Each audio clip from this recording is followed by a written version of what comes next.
killers. Mr. Chairman.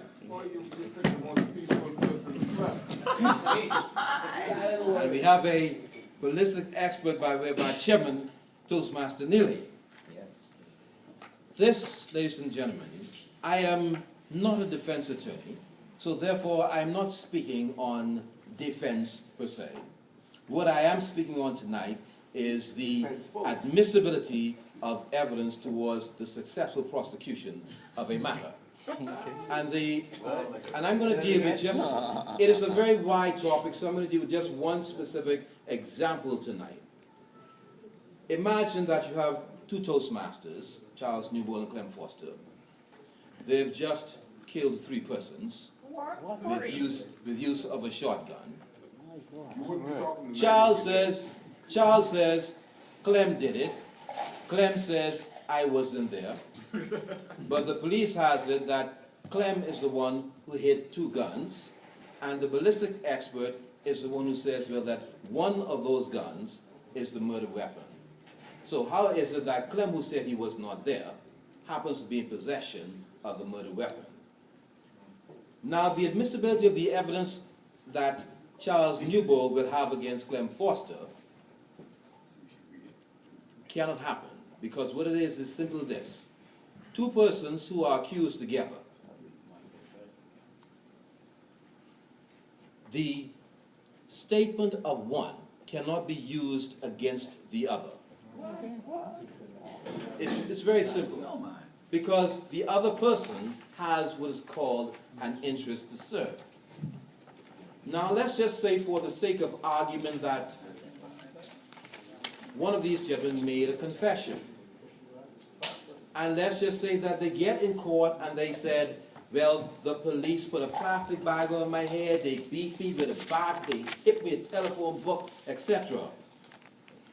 Now, before that goes any further, the question is now has to be decided, does this evidence get in? And at this particular point, ladies and gentlemen, the evidence is admissible. However, does it get in is the next question.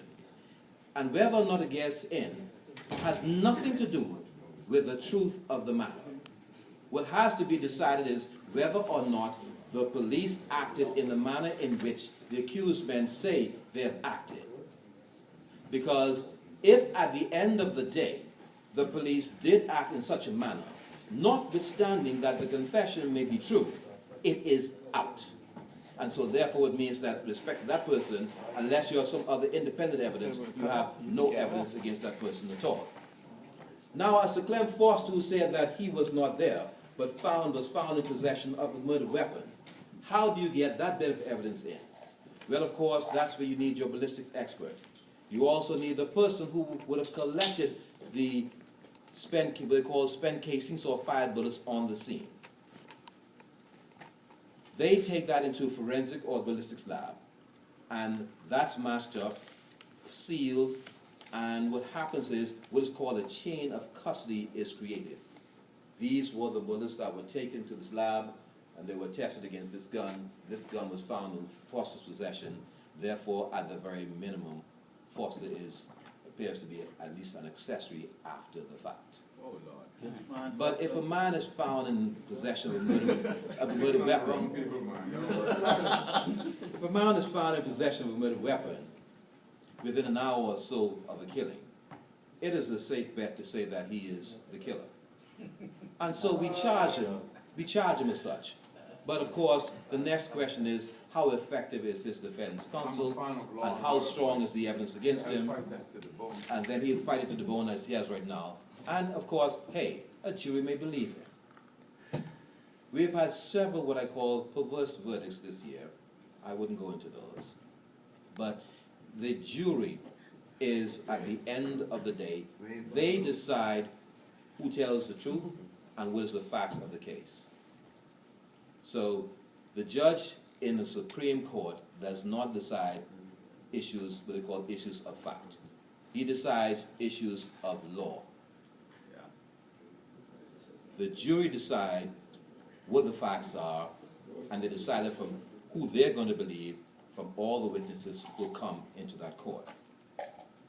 And so it is very important that the police, in collecting the various evidence that they have collected, is to make sure that they follow that chain of custody with any physical evidence.